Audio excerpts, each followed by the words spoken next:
थोड़ा रुको अभी बोलोगे अरे बाप रे। अब तक बस बैठा था बस शांत में, काम किए जा रहा था बस एकांत में, पर आने वाले बेटा ये जो 5 मिनट अब करूंगा बस तांडव नाच में।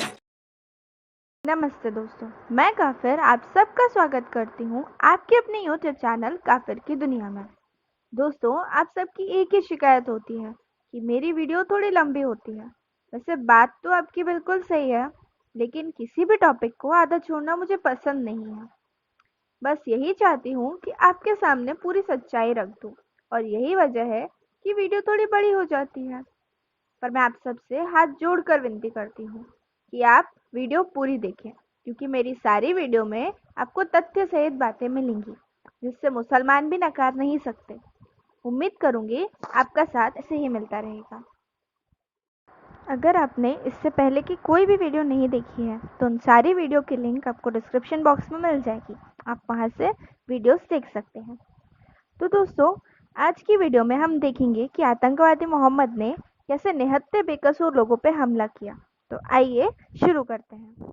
तो करना, परेशान हो गए हम लोग 2.5 साल से, ये भी परेशान हो गए, हम भी परेशान हो गए। करो फिर, हमारी पावर है, हमारी पावर है। जब तक हम कह रहे थे करो करो करो करो तो कह रहे थे तुम करो, आज हमने कर दिया तो कह रहे हम करेंगे। तो मुस्लिम्स अक्सर बड़े गर्व से मोहम्मद के जिहाद का जिक्र करते हैं, लेकिन क्या सच में इन जिहाद के किस्सों में कुछ भी गर्व करने जैसी बात है?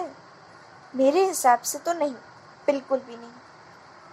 क्योंकि अगर आप मोहम्मद के जिहाद को सही कहेंगे तो 26/11 में कसब द्वारा किए गए कार्य को भी आप सही कहेंगे, क्योंकि दोनों में कोई अंतर तो था ही नहीं।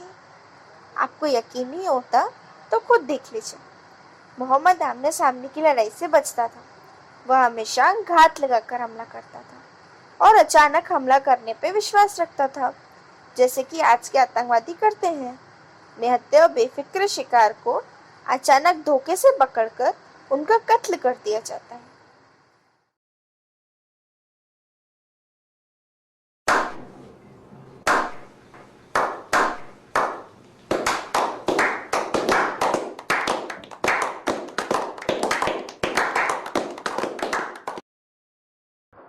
मदीना कूच के बाद 10 साल की जिंदगी में मोहम्मद ने अपने फॉलोअर्स के साथ नॉन मुस्लिम्स पे 74 हमले किए, जिसमें से कुछ ग्रुप मर्डर्स थे, जैसे कसब ने सीएसटी स्टेशन में किया था, और कुछ हमले लोगों को उनके घरों से भगाने के लिए थे, जैसे 1990 को कश्मीर में कश्मीरी पंडितों के साथ हुआ था।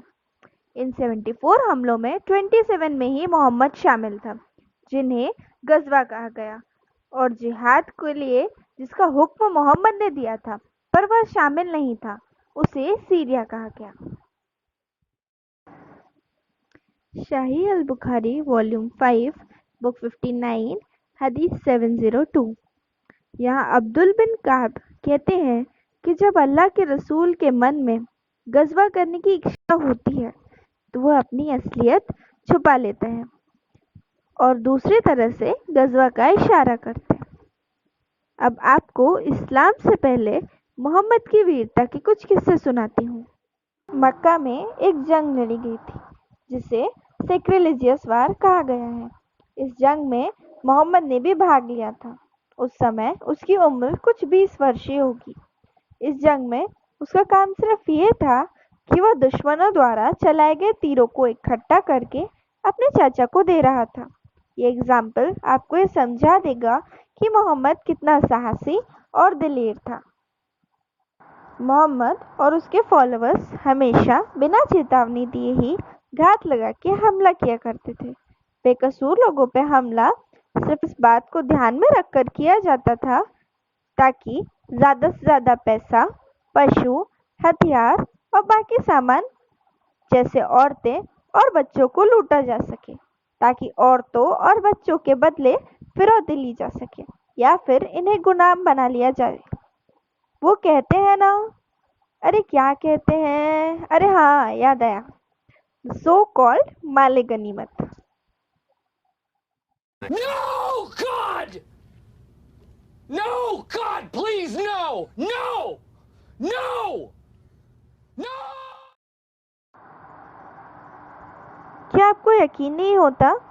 तो देखिए, कुरान की आयत 8.41। यहाँ अल्लाह ताला फरमाते हैं कि तुम जो कुछ भी लूटोगे उसके 5 हिस्से करना, एक मुझे या मेरे रसूल को देना, बाकी 4 तुम खुद रखना, क्योंकि ये रसूल और अल्लाह की ही बदौलत है कि तुम ये लूटने में सक्सेसफुल हुए हो। यहाँ तो अल्लाह ही एक माफिया या गुंडे की तरह ये कह रहा है कि जिहाद सिर्फ लूटपाट के लिए है, ना कि अपनी रक्षा में किया गया कोई कार्य। अब आगे देखते हैं कुछ जिहाद की जंग। रसूल ने अचानक से बनु मुस्तकिल पर हमला कर दिया। हमले के वक्त बनु मुस्तकिल के लोग बेपरवाह थे और उनके जानवर भी पानी में थे। जब हमला हुआ तो लोग बाहर थे और जो बचाव के लिए बाहर आए वो सब मार दिए गए।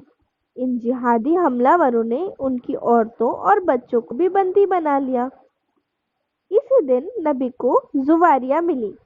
इस घटना को इब्ने उमर ने शाही बुखारी वॉल्यूम 3 बुक 46 हदीस 717 में बताया है।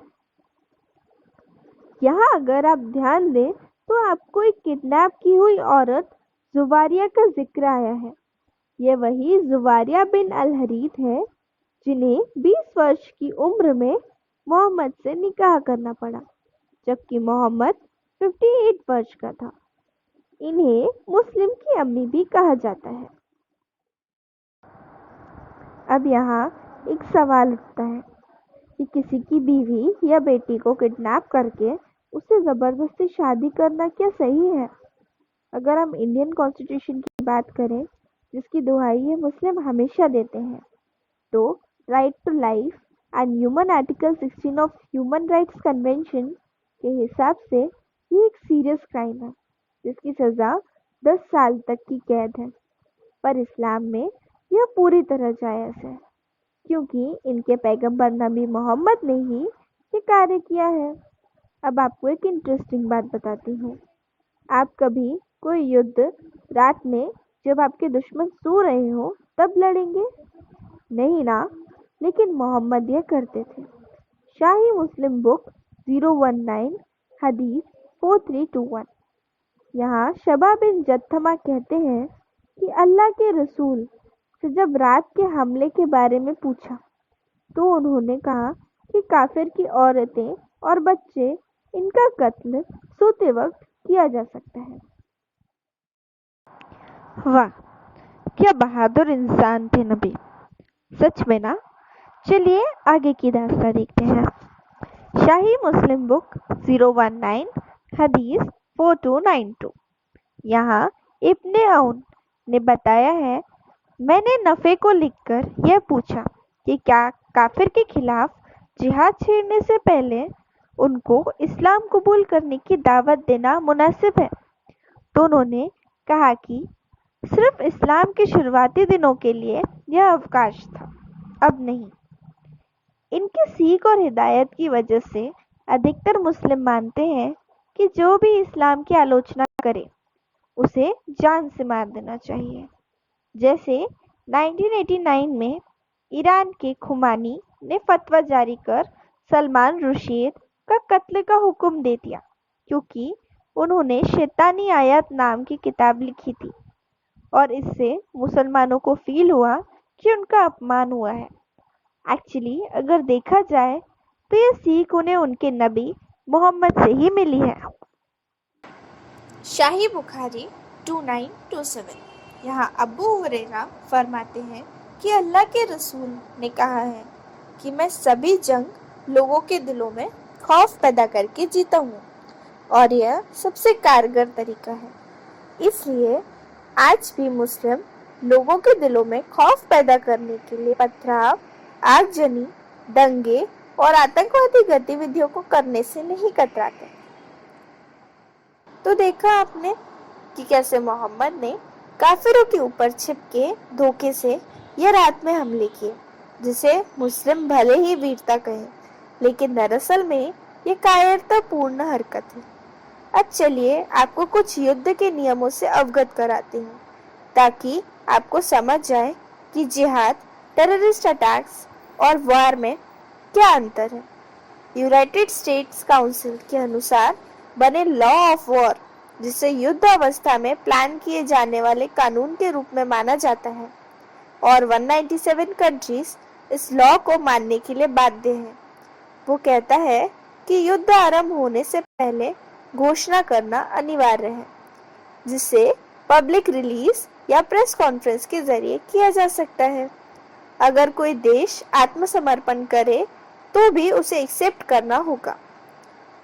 युद्ध के दौरान कब्जे में आए सारे बंदियों को सम्मान पूर्वक रखना चाहिए और जंग खत्म होते ही उनकी प्रॉपर्टी, आपके कैदी और सारी लूट ली वस्तुओं को वापस छोड़ के जाना होगा, जैसा कि भारत पाकिस्तान के बीच हुए 1971 के वॉर में देखा जा सकता है, जहां इस्लामिक स्टेट पाकिस्तान के 93,000 सोल्जर्स को इंडिया ने अपने सामने घुटनों के बल ला दिया। लेकिन युद्ध जीतने के बाद आज भी इंडिया ने कभी बांग्लादेश पे अपना आधिपत्य नहीं जताया और आज वह एक स्वतंत्र देश है। साथ ही युद्ध के बाद उनके सैनिकों को भी छोड़ दिया गया। इस्लामिक नियमों की आलोचना करने से पहले हमें हिंदू नियमों के बारे में भी जान लेना जरूरी है। तो आइए इन नियमों के बारे में जानते हैं सनातन संचय यूट्यूब चैनल के वक्ता सार्थक जी से। समोत्मादमयि राजा त्वाहुतः पाल्यन् प्रजः न निवृतेत संग्रामात् क्षात्रं धर्मम् अनुस्मरन्। अर्थात एक राजा युद्ध के लिए दूसरे राजा को ललकारता है और दूसरे राजा का ये फर्ज बनता है कि वो उस चैलेंज को स्वीकार करे, अर्थात बिना बताए कभी भी युद्ध नहीं किया जाता। नायोध व्यसनं प्राप्तं नार्तं नाति परीक्षितं न भीतः न परावृत्तं सताम धर्मम् अनुस्मरन्। अर्थात जिसका शस्त्र टूट गया हो, जो शोकातुर हो, जो बहुत घायल हो, जो डरा हुआ हो और जो भागने वाला हो, उस पर कभी भी वीर योद्धा को प्रहार नहीं करना चाहिए। जित्वा संपूजयित्वाना ब्राह्मणाश्चैव धार्मिकान् प्रदत्यात् परिहाराश्च ख्यापयेद भयानि च। अर्थात विजय प्राप्त करने पर देव ब्राह्मण धार्मिक लोगों की पूजा करे, जिनकी हानि हुई है उन्हें प्रतिकार रूप में धन दें और अभय की घोषणा कर दें।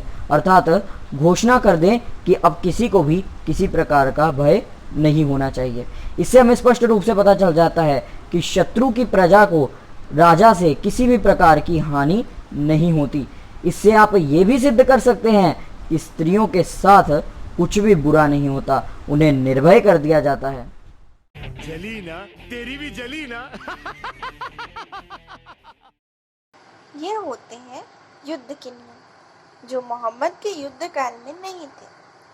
यहाँ तक कि अगर आप पहले के भी युद्ध को देखो तो लोग युद्ध से पहले आपस में चर्चा करते थे, ताकि या तो संधि हो जाए या फिर अगर युद्ध हो भी तो उसके लिए नियम व शर्तें तय की जा सके। जैसे महाभारत के युद्ध में सूर्यास्त के बाद युद्ध नहीं किया जाता था, वैसे आपको बाहुबली के यह सीन तो याद ही होगा। महिष्मति क्षमा धर्म का पालन करता है। महिष्मति ब्रिंटा, हम अंतिम अवसर दे रहे हैं, रणभूमि छोड़कर भाग जाओ, तुम लोगों को प्राणदान दे दिया जाएगा। जा रे।